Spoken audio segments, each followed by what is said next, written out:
This speculative narrative explores a hypothetical alliance between Templars and Assassins, weaving a tale of their combined impact on history. Chapter 1: The Emergence of the Shadowed Union. In a world woven with secrecy and power, the Templars and the Assassins stood as age-old adversaries, each guarding their own sacred beliefs and ancient wisdom.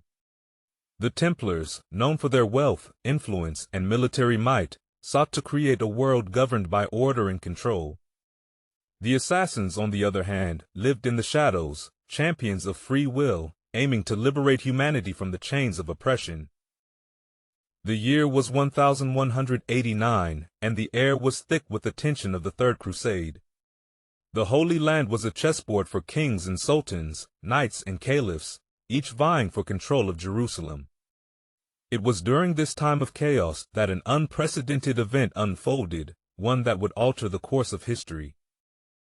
Two figures met under the cover of darkness, in a hidden chamber beneath the war-torn streets of Acre.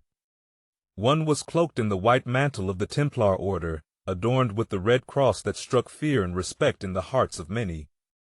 The other was shrouded in the iconic hood of the Assassins, his presence nearly a whisper. They were Alain de la Roche, a high-ranking Templar Knight, and Rashid ad-Din Shinan, the legendary assassin known as the Old Man of the Mountain. Their meeting was the result of years of secret correspondence, a growing realization that their war was one of attrition, leading only to mutual destruction. The Holy Land bled under the endless conflict, and both factions had grown weary of the bloodshed. It was time for a new strategy, one that would combine their strengths and reshape the world. The Shadowed Union, as it came to be known, was a pact of necessity and mutual respect. The Templars brought their strategic acumen, political influence, and vast resources. The Assassins contributed their unparalleled skills in stealth, information gathering, and assassination. Together, they formed a covert alliance, one that operated from the shadows, influencing the course of the Crusades in ways that no historian could ever fully comprehend. Their first joint endeavor was to manipulate the outcomes of key battles, ensuring that neither side gained a decisive victory, thus prolonging the stalemate and allowing the Shadowed Union to consolidate its power. They orchestrated political marriages, brokered secret treaties, and eliminated those who threatened the balance they sought to maintain. As their influence grew, the Shadowed Union began to shape the policies of kingdoms and empires. They steered the course of the medieval world with a subtlety that was almost imperceptible, yet undeniably effective. Their combined impact was felt not only on the battlefield, but also in the quieter corners of power, where the quill proved mightier than the sword. The Shadowed Union's existence remained a closely guarded secret, known only to the highest echelons of both orders. To the outside world, the Templars and Assassins continued their age-old feud, a facade that masked their true collaboration. But within the hidden chambers where the Union convened, a new vision for the world was slowly taking shape, a vision that promised a future where the Templars' order and the Assassins' freedom could coexist. As the first chapter of this clandestine alliance closed, the medieval world stood on the brink of a new era, one that would be shaped by the silent machinations of the Shadowed Union. The full extent of their legacy, however, would remain hidden, woven into the fabric of history like a subtle thread, visible only to those who knew where to look.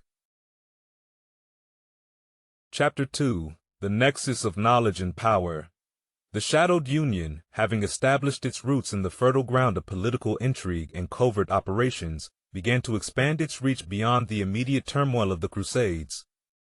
The Templars and Assassins, once sworn enemies, now stood as pillars of a hidden empire that spanned continents.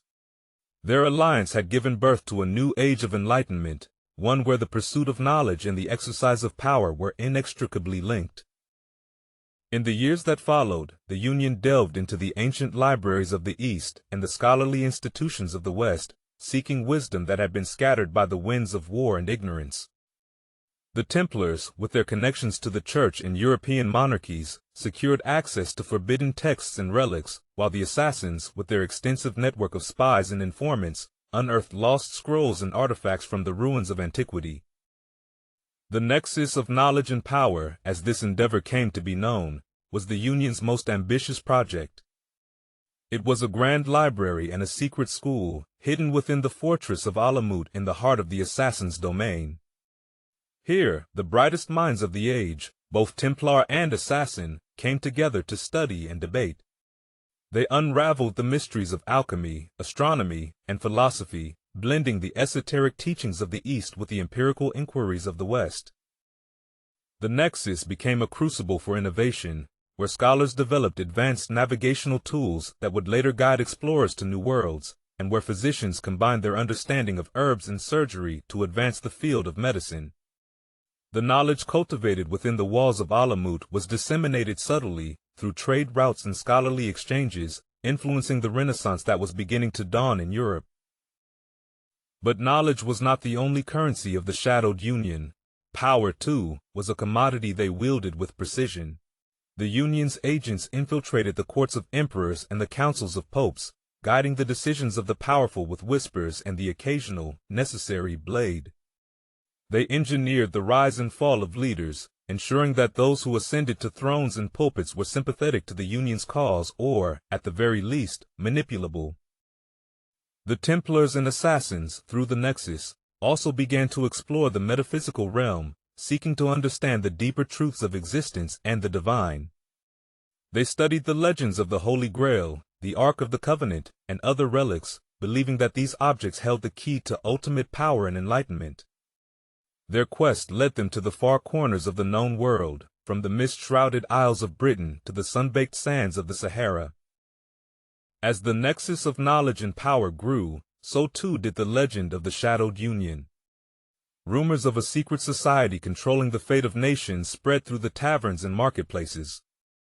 Some spoke in hushed tones of the Illuminati, others of the Priory of Sion, but these were mere shadows of the truth.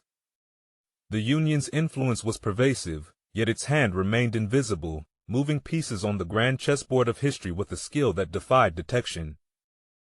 The medieval world was changing, and the Shadowed Union was its silent architect.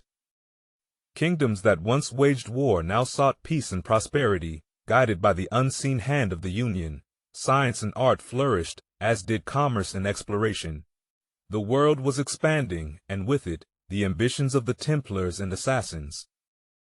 Yet, as with all empires, the seeds of discord lay in wait. Ambition and human fallibility were ever-present dangers, and the Union's strength would soon be tested by forces both external and internal. The nexus of knowledge and power had brought the world to the cusp of a new era, but the question remained, could the alliance between Templar and Assassin endure the trials to come, or would their shadowed empire crumble as all empires eventually do?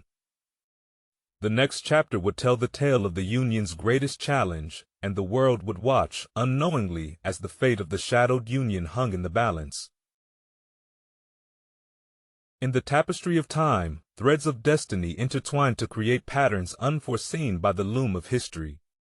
As the Shadowed Union of Templars and Assassins wove their influence through the medieval world, a new force emerged from the depths of obscurity, a faction that bore neither the cross nor the creed, but a sigil of its own enigmatic design.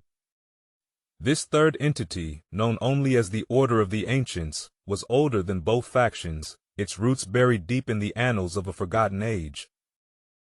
The Ancients, as they were whispered in the corridors of power, were neither benevolent nor malevolent in the traditional sense. They sought a world shaped by a different kind of order, one that transcended the ideals of both Templars and Assassins. Their vision was of a world unified under the banner of an ancient wisdom, a wisdom they believed was the key to mankind's ultimate ascension. As the Ancients began to assert their presence, the Shadowed Union found their carefully laid plans disrupted by this unforeseen adversary. The Templars and Assassins, once rivals, now allies, faced a challenge that threatened the very fabric of their alliance. It was a test that would require them to combine their strengths in ways they had never imagined, to confront a power that could unravel all they had built. The cultural and technological advancements that had blossomed from the nexus of knowledge and power now served as the bedrock for this new confrontation. The shared knowledge of the Templars and Assassins had given rise to architectural marvels that harnessed the power of the sun and wind, to ships that could navigate the vast oceans with unparalleled precision, and to a system of communication that connected the farthest reaches of the known world. In this altered timeline, the great cities of Europe and the Middle East became centers of learning and innovation, where the combined wisdom of East and West sparked a golden age that eclipsed even the Renaissance. The arts flourished and science leapt forward, driven by the symbiotic relationship between the two factions. The world was a mosaic of cultures, each contributing to a grander vision of humanity's potential. But the ancients watched, their eyes gleaming with the knowledge of epochs past.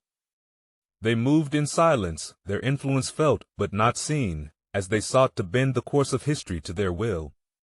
The shadowed Union, aware of the delicate balance they had struck, moved to counter the ancients' machinations. They infiltrated the order, seeking to understand its secrets and to turn its own weapons against it. The alliance altered key historical events in ways that historians would struggle to explain. Empires that should have fallen stood firm, their leaders guided by the unseen hand of the Union. Discoveries that should have taken centuries were made in decades, propelling humanity forward at a breathtaking pace. The world map was redrawn, not by the sword, but by the pen and the compass, as explorers charted new territories under the auspices of peace and knowledge. As the final chapter of this grand saga unfolds, we are left to ponder the ripples of this alliance through time. What would our modern world look like had the Templars and Assassins truly set aside their differences to face a common foe? Would we live in a utopia crafted from the ideals of freedom and order, or would the very alliance that sought to protect humanity become its gilded cage? The story of the Shadowed Union is a tapestry of what-ifs, a labyrinth of possibilities that invites us to question the nature of power and the price of peace.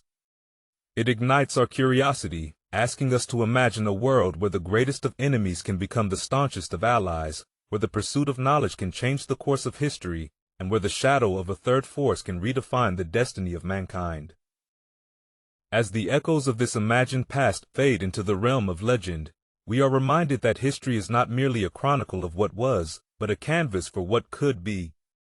The alliance between Templar and Assassin, a union forged in the shadows, stands as a testament to the enduring power of unity in the face of adversity.